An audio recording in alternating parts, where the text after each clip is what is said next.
Let's take a couple breaths. On the out breath, just leave go everything else, all your concerns. A good way to get ready for a teaching is to just let everything go on the out breath. The out breath is kind of sacred. It's like a sigh.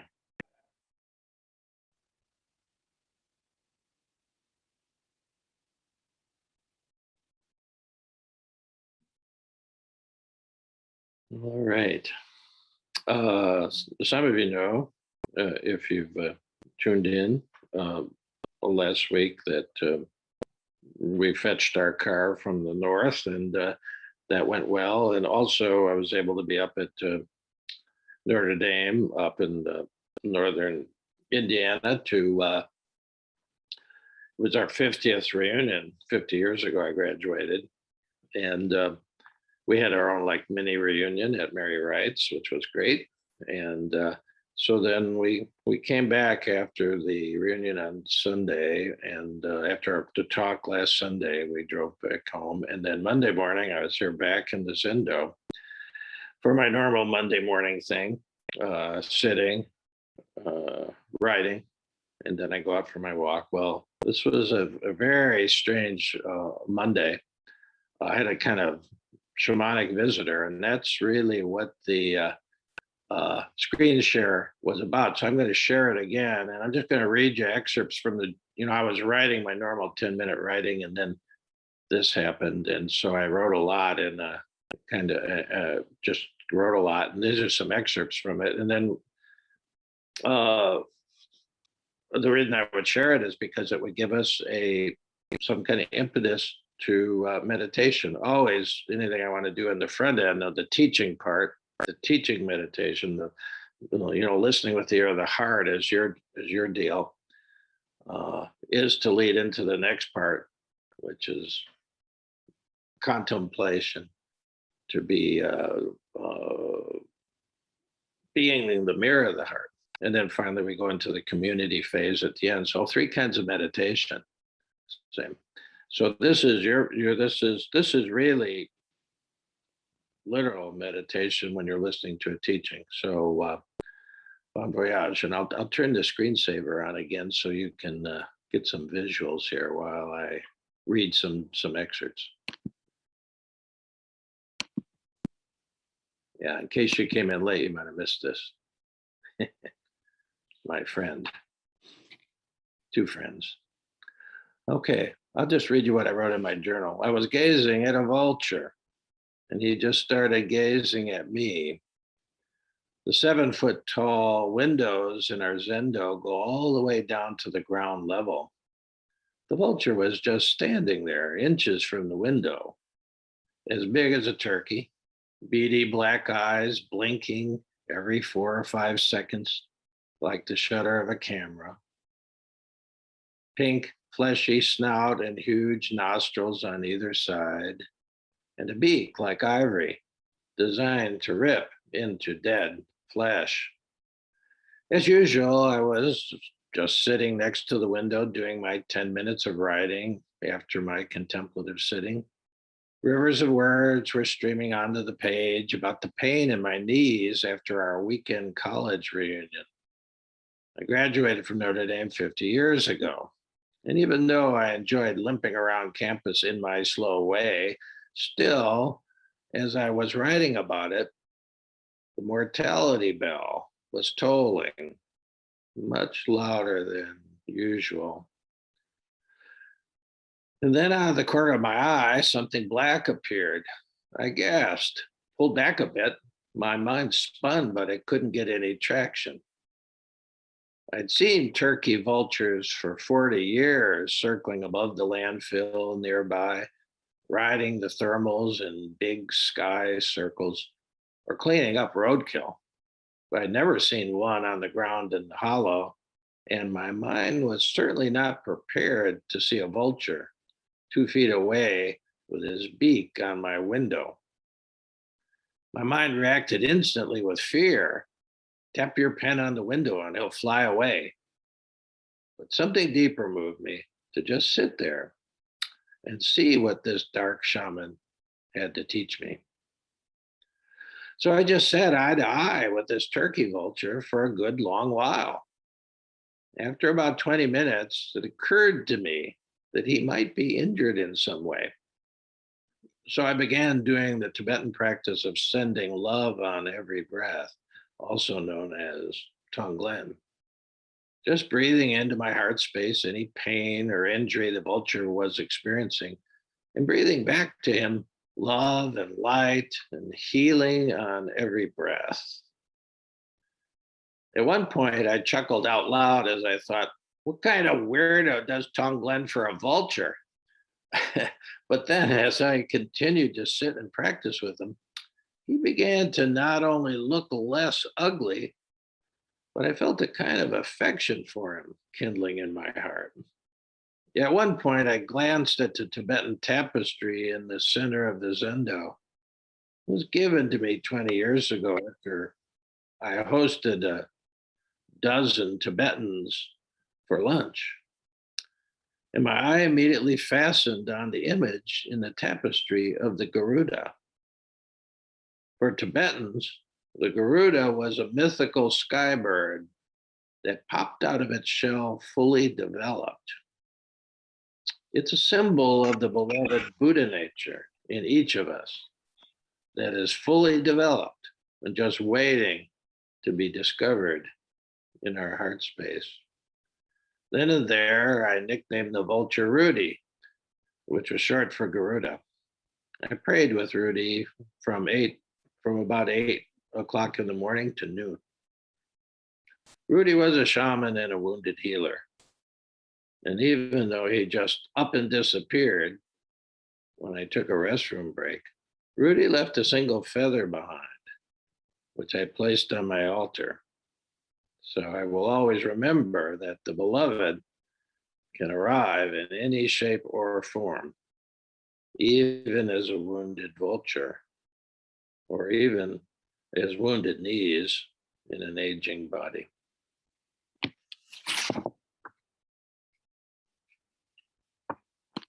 Just like that, Rudy disappeared. Yeah, so it's like a 4-hour Tonglen session, a meditation session, writing session with this vulture. And I want to tell you a little bit about the Garuda because that's the lead in. It got me, reminded me of that on my tapestry right here in the center. Those of you who have been here, it's in the center of the zendo. There's these little kind of vulture heads on it. And far from being something to be afraid of or being a kind of ill omen, they see the sense that in the myth, because many cultures have a Garuda in them, a big sky bird. Indonesia, Thailand, of course, Peru has the condor, which are really the hugest of these raptors. But the Tibetans, and like I think it's in the national flag even, or was of Thailand at one time. They had a Garuda, this beaked sky bird.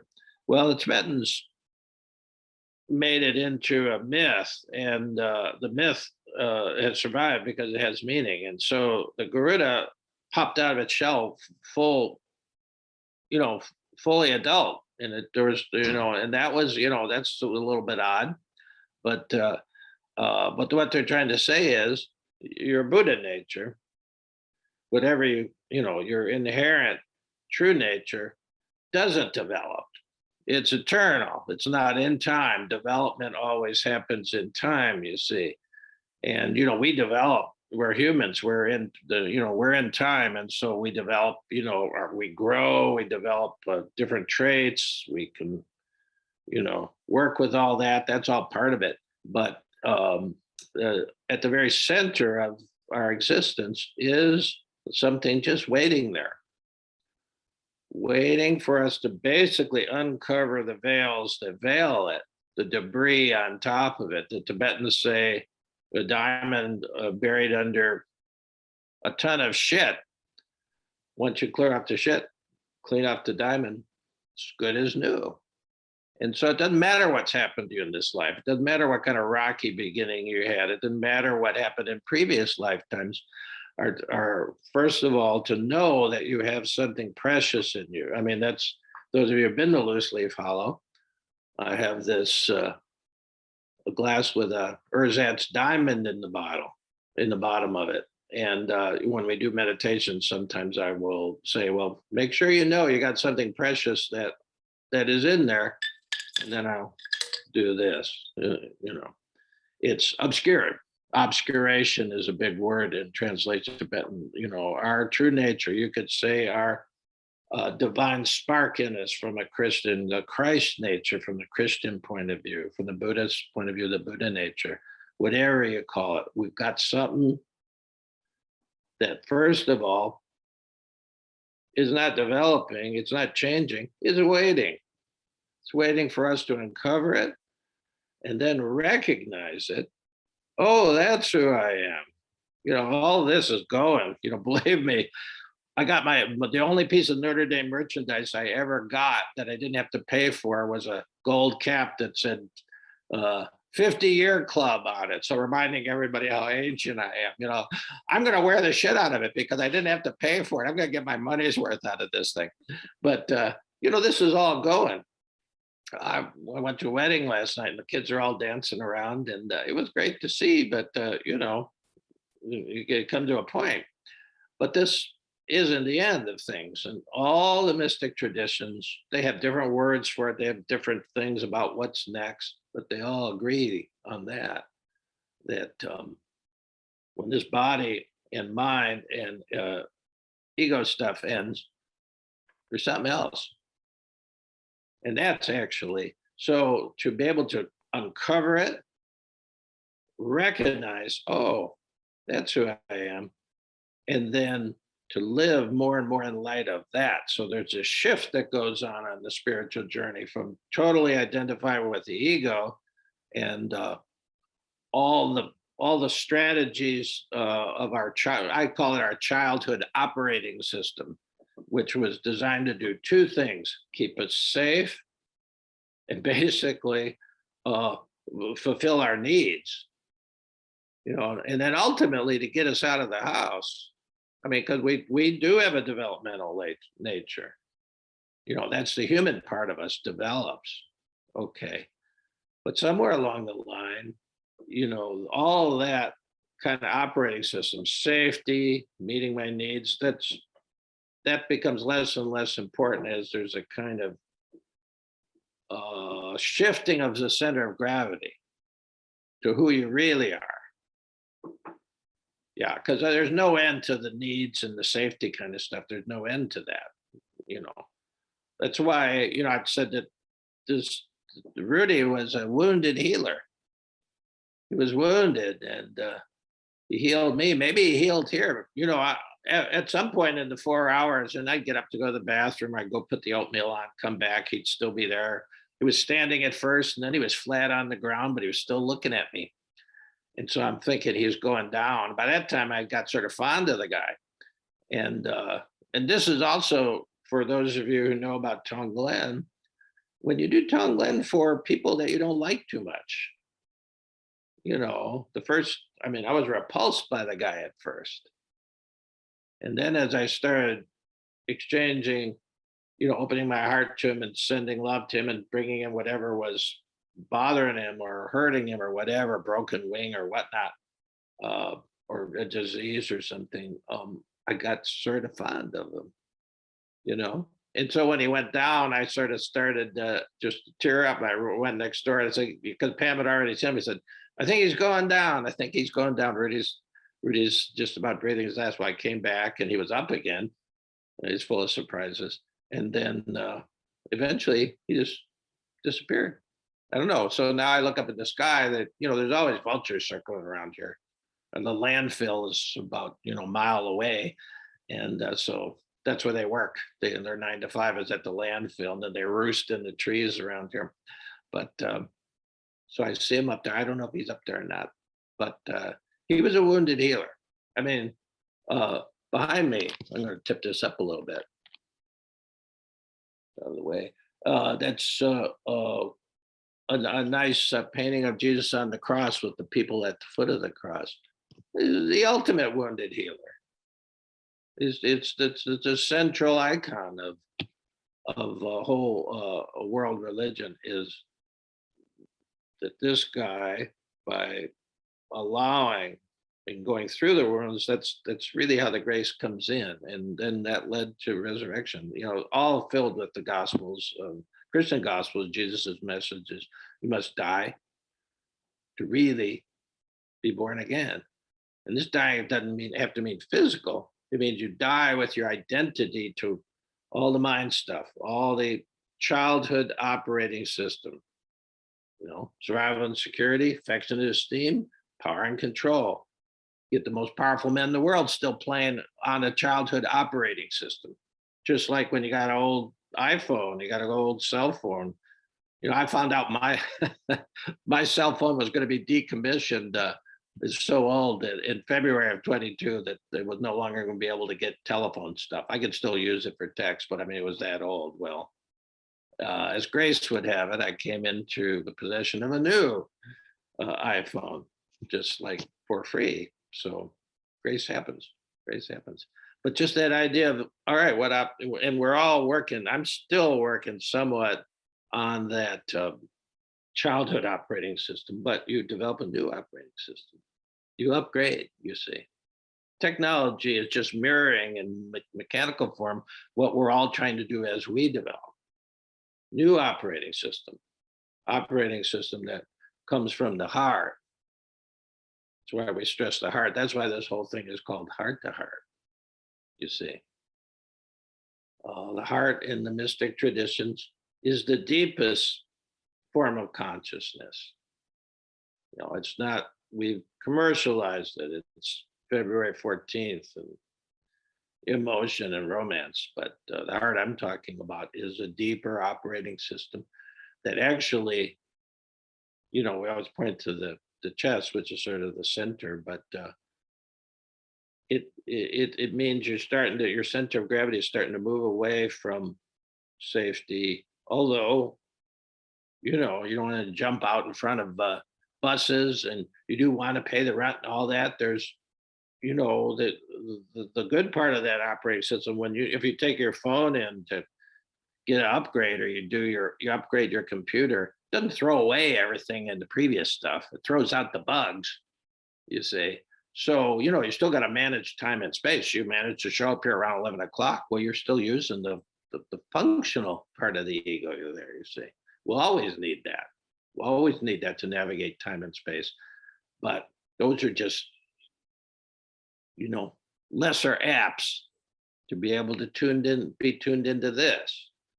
See, and to more and more uncover it, it's a slow process. You don't do it today, and you don't do it in a weekend, and working on this for 50 years, I'm sort of slow. Some of you guys, hopefully, will be a little quicker, but in the end, that's the whole journey, how many lifetimes it takes to where you realize who you really are. And then for a guy like the Dalai Lama, or you take the Bodhisattva vow, the Dalai Lama, he vows to keep coming back as long as people are misery, as long as people, he says, for as long as space endures, and for as long as living beings remain, until then, may I too abide to dispel the misery of the world, the misery of the world. So he's coming back 14 times around. He's handed off a lot of duties and whatever so that he can come around. He might come around and people won't even know he's the Dalai Lama, but he's committed.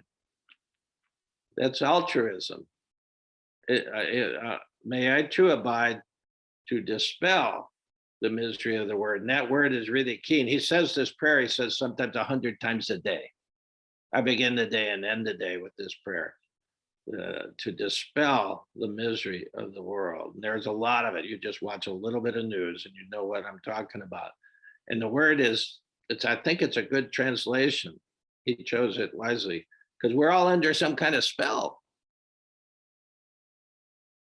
And he was there to, that's a big word for Tibetans. They talk about dispelling the suffering. In other words, it's not so real. It's just we're making most of it up with the mind.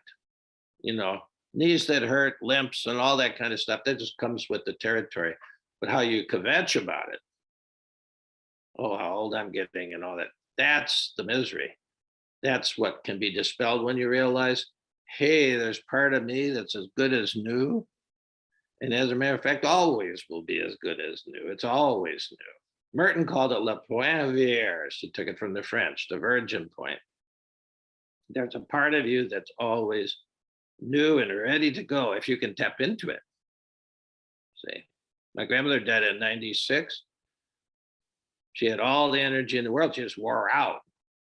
You know, we meet people like that. The Dalai Lama is like that. Mother Teresa was like it. Merton was like that. Even though he died rather young, his body was a total mess at 52. It was probably great to come back somewhere in a newer body with that. What the one thing that the Tibetans will tell you that I think, you know, is really worth meditating on is he says, you know, you don't lose any of your positive spiritual momentum when you come back. That's why, you know, the Dalai Lama has been around 14 times. And so anything positive gained will come back with you, but also the negative baggage comes back with you too. See, interesting to think on that. So when we sit today, uh, we're moving from meditation, we're using words, we're thinking about this stuff, that's all great. But now we move to what they call both in Tibetan tradition and in the Trappist tradition, where Merton came from, we move into contemplation, which means we're leaving the words behind. And we're just going into the silence. And I'll use a few words to lead you there, but then we'll spend 20 minutes just leaving words, concepts behind, because ultimately, you got to do that if you want to meet something that is not living in time and space. It's not limited by time and space, you see. So if we can get into like a kind of meditation mode now,